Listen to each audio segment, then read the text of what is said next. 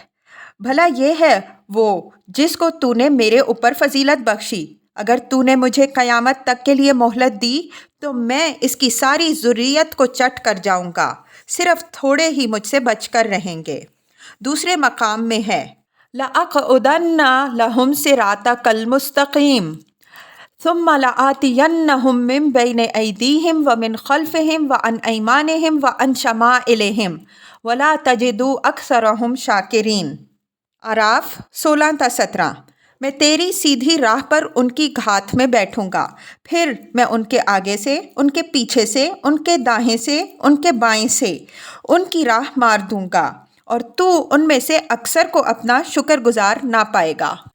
یہاں اصحاب ذوق آسانی سے سمجھ سکتے ہیں کہ استکثرتم کے لفظ میں نہایت لطیف تلمیح ہے ابلیس کے قول وَلَا تَجِدُ أَكْثَرَهُمْ شَاكِرِينَ اور لَأَحْتَنِكَنَّ ذُرِّيَّتَهُ إِلَّا قَلِيلًا کی طرف، یعنی اللہ تعالیٰ ابلیس کے ان فرزندان مانوی کو خطاب کر کے فرمائے گا کہ تم نے تو اپنے پیشوا ابلیس کا مشن بڑی کامیابی سے پورا کیا کہ ذریت آدم میں سے بہتوں کو اپنے فطرہ کے ضلالت کا نخچیر بنا لیا، اور بڑی سعادت مند نکلی یہ اولاد آدم کہ اس سادہ لوحی کے ساتھ تمہاری دام فریب میں پھنس گئی۔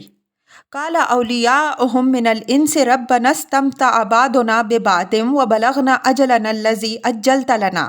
انسانوں میں سے جو لوگ ان شیاطین جن کے ساتھی بنے ہوں گے وہ اس پر بولیں گے کہ اے ہمارے پروردگار، ہم نے ایک دوسرے کی معیت اور رفاقت سے دنیا میں خوب خط اٹھایا، یہاں تک کہ اس یوم حساب کو پہنچ گئے جو تو نے ہمارے لیے مقرر کیا۔ خط اٹھانے سے مطلب یہ ہے کہ ہم نے ان کے اعلی کار بن کے ان کی پوجا کی، ان کے تھانوں پر نظریں اور قربانیاں پیش کیں، اور ان کے کہے پر حلال کو حرام اور حرام کو حلال بنایا۔ اسی طرح ہمارے کاہنوں، ساحروں اور سیانوں نے ان کو اپنے مقاصد مذمومہ کے لیے طرح طرح سے استعمال کیا، یہاں تک کہ یہ دن آ گیا اور ہمیں اپنے اس عمل کے انجام پر غور کرنے کی توفیق نہ ملی۔ یہ واضح رہے کہ عرب جاہلیت میں جنوں کو عربوں کی مذہبی اور سماجی زندگی میں بڑا دخل ہو گیا تھا۔ کہانت اور ساحری کی ساری گرم بازاری تو ان کے دم قدم سے تھی۔ شاعری تک کے متعلق ان کا خیال تھا کہ یہ جنات الہام کرتے ہیں، اور ہر بڑے شاعر کے ساتھ کوئی نہ کوئی جن ضرور ہوتا ہے۔ اسی بنا پر وہ حضرت محمد صلی اللہ علیہ وسلم کے متعلق بھی کہتے تھے کہ ان کے ساتھ کوئی جن ہے۔ ہر وادی کے الگ الگ جن مانے جاتے تھے، اور سفر، حضر، جنگ، صلح اور فتح کے معاملات میں ان کے تصرفات کا بڑا دخل سمجھا جاتا تھا۔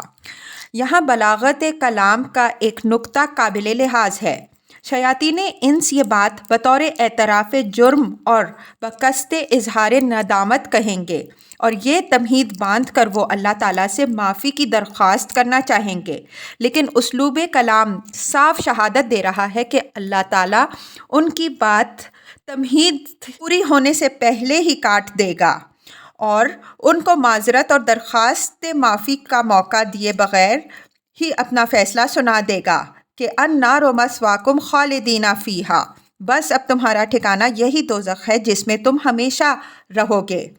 اب باتیں بنانے کی کوشش نہ کرو، عذر، معافی، توبہ اور اصلاح سب کے دروازے بند ہو چکے ہیں۔ یہاں ایک اور چیز بھی قابل غور ہے، وہ یہ کہ خالدین فیہا کے بعد الا ما شاء اللہ کے الفاظ بھی ہیں، جس سے بادی النظر میں معلوم ہوتا ہے کہ یہ خلود بمشیت الہی ہے۔ اسی طرح کا اسلوب سورہ ہود میں بھی ہے، خالدین فیہا ما دامت السماوات والارض الا ما شاء ربک، ہود 107۔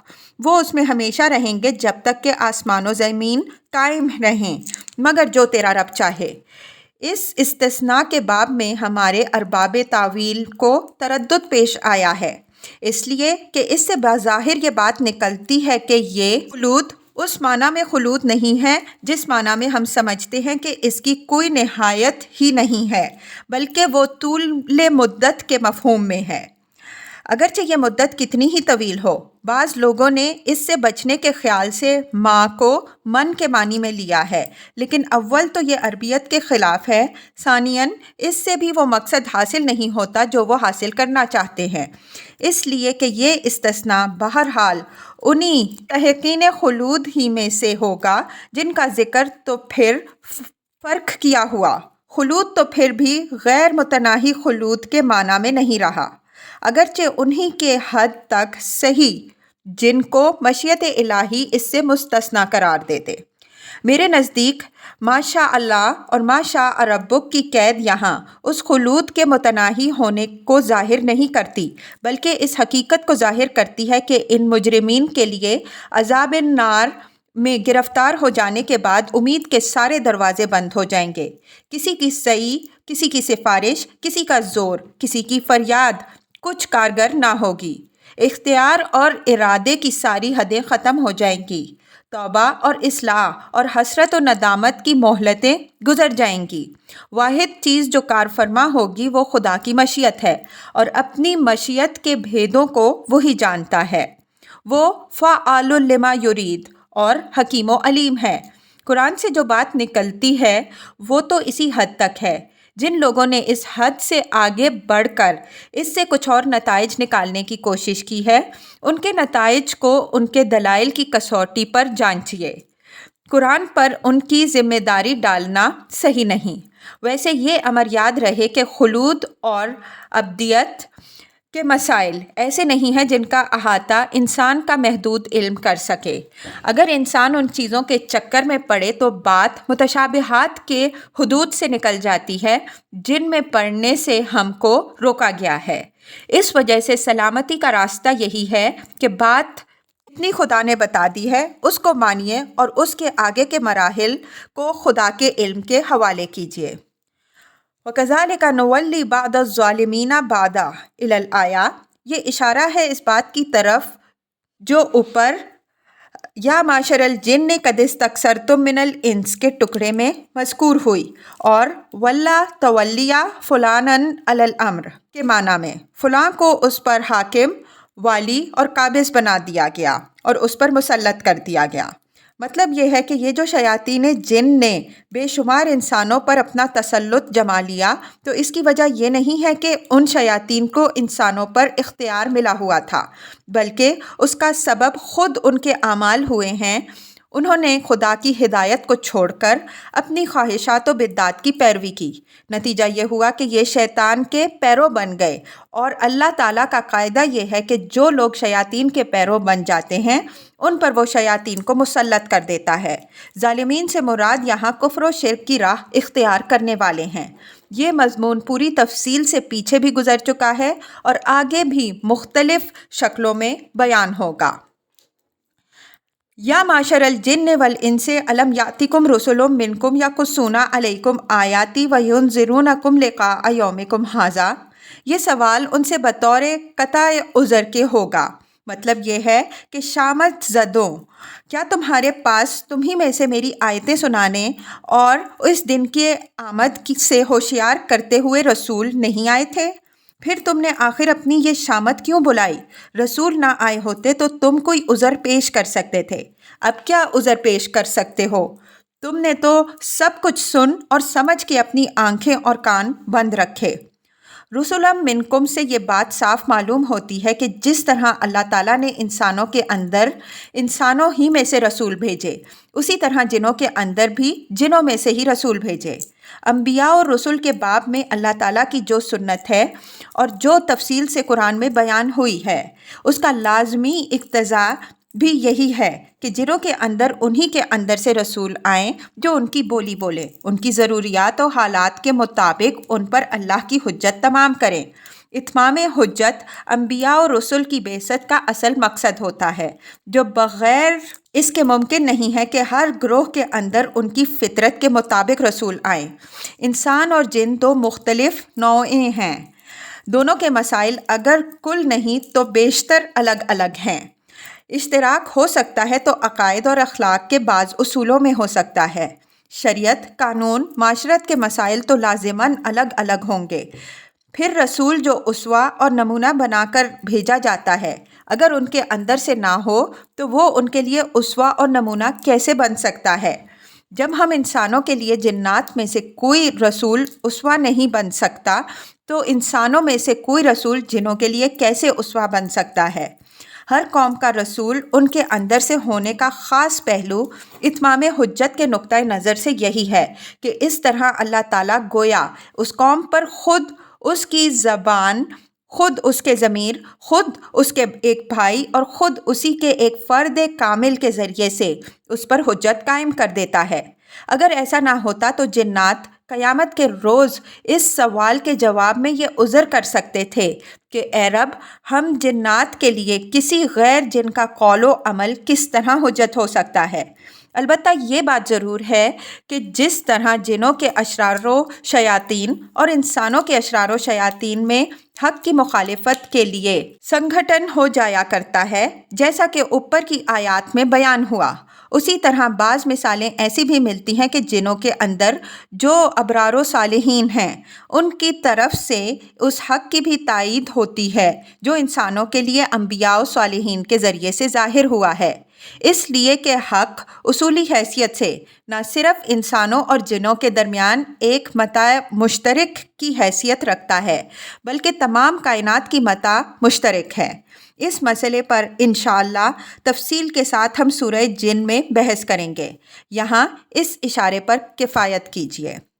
یقصون علیکم آیاتی میں ممکن ہے کہ کسی کو یقصو کا لفظ آیات سنانے کے لیے کھٹکے، اس لیے کہ اس لفظ کا معروف استعمال سرگزشتیں سنانے کے لیے آتا ہے۔ ہمارے نزدیک یہاں یہ لفظ اس وجہ سے استعمال ہوا ہے کہ آیات سے مراد آیات انذار ہیں، جن کا غالب حصہ مکذبین و منکرین کے انجام اور ان کی سرگزشتوں کے بیان پر مشتمل ہوتا ہے۔ یہاں موقع و محل اسی کا ہے۔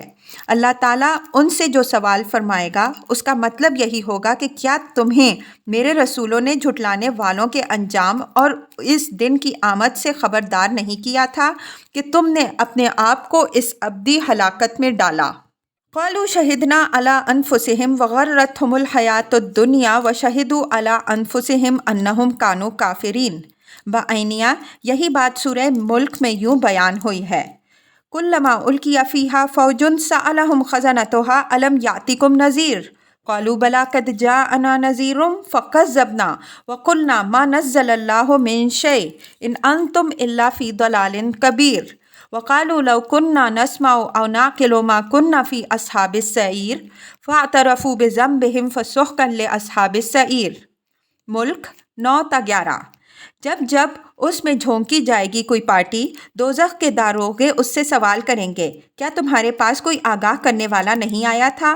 وہ کہیں گے کہ ہاں، بے شک ہمارے پاس آگاہ کر دینے والا آیا تھا، لیکن ہم نے اس کو جھٹلا دیا اور کہا کہ خدا نے کوئی چیز نہیں اتاری۔ تم لوگ تو ایک بڑی گمراہی میں مبتلا ہو۔ اور وہ کہیں گے اگر ہم سننے اور سمجھنے والے لوگ ہوتے تو دوزخ میں پڑنے والے نہ بنتے۔ پس وہ اپنے جرم کا اعتراف کریں گے، پس دفع ہوں یہ دوزخ والے۔ آیت کے بیچ میں غرتہم الحیات الدنیا کے الفاظ بطور جملہ معترضہ کے اس حقیقت کو ظاہر کر رہے ہیں کہ جس بات کا آج اس جسارت سے انکار کر رہے ہیں، کل اس بے بسی کے ساتھ اس کا اعتراف کریں گے اور اپنے خلاف خود گواہ بنیں گے، کیونکہ آج ان کے انکار کی بنیاد اس کے سوا کچھ نہیں ہے کہ اس دنیا کی ظاہری فریبی نے ان کو دھوکے میں ڈال رکھا ہے۔ اس دنیا کا کارخانہ چونکہ جزا و سزا کے اصول پر نہیں چل رہا ہے بلکہ ابتلا کے اصول پر چل رہا ہے، جس میں حق کے ساتھ باطل کو بھی مہلت ملی ہوئی ہے۔ اس وجہ سے یہ سمجھ بیٹھے ہیں کہ جزا و سزا ہے ہی نہیں، اور نبی جو کچھ کہتے ہیں یہ محض ہوائی باتیں ہیں۔ ذَلِكَ أَن لَّمْ يَكُن رَّبُّكَ مُهْلِكَ الْقُرَىٰ بِظُلْمٍ وَأَهْلُهَا غَافِلُونَ۔ یہ وجہ بیان فرمائی ہے اس بات کی کہ کیوں یہ اہتمام کیا گیا کہ ہر قوم کے اندر، خواہ انسان ہو یا جن، انہی کے اندر سے رسول آئیں۔ فرمایا کہ ایسا اس لیے ہوا کہ تیرے رب کی رحمت سے یہ بات بعید تھی کہ وہ کسی قوم کو اس کے کفر و شرک پر، اس کے نتائج و عواقب سے آگاہ کیے بغیر ان پر عذاب بھیج دے۔ وہ کسی کو سزا دیتا ہے تو اس سے پہلے ان کو اچھی طرح آگاہ کر دیتا ہے تاکہ وہ توبہ و اصلاح کرنا چاہیں تو توبہ و اصلاح کر لیں، اور اگر نہ کرنا چاہیں تو اپنی ذمہ داری پر اس کے نتائج بھگتیں۔ وَلِكُلٍّ دَرَجَاتٌ مِّمَّا عَمِلُوا وَمَا رَبُّكَ بِغَافِلٍ عَمَّا يَعْمَلُونَ۔ لفظ کل پر ہم مختلف مقامات میں لکھ چکے ہیں کہ جب یہ اس طرح آتا ہے تو اس سے مراد وہی اشخاص یا پارٹیاں ہوتی ہیں جن کا ذکر اوپر ہو چکا ہے۔ یہاں اس سے مراد جنوں اور انسانوں کے وہی گروہ ہیں جن کا ذکر اوپر گزرا۔ فرمایا وہ اپنے کیے کی سزا بھگتیں گے، اور جن کے جس درجے کے جرائم ہیں اسی اعتبار سے وہ دوزخ میں اپنا مقام پائیں گے۔ چونکہ اللہ ان کے اعمال سے جو یہ کرتے ہیں یا کرتے رہے ہیں اچھی طرح باخبر ہے، اس وجہ سے اس کو ان کی درجہ بندی میں کوئی زحمت نہیں پیش آئے گی۔ وہ ہر ایک کے ساتھ وہی معاملہ کرے گا جس کا وہ اپنے اعمال کے اعتبار سے سزاوار ہوگا۔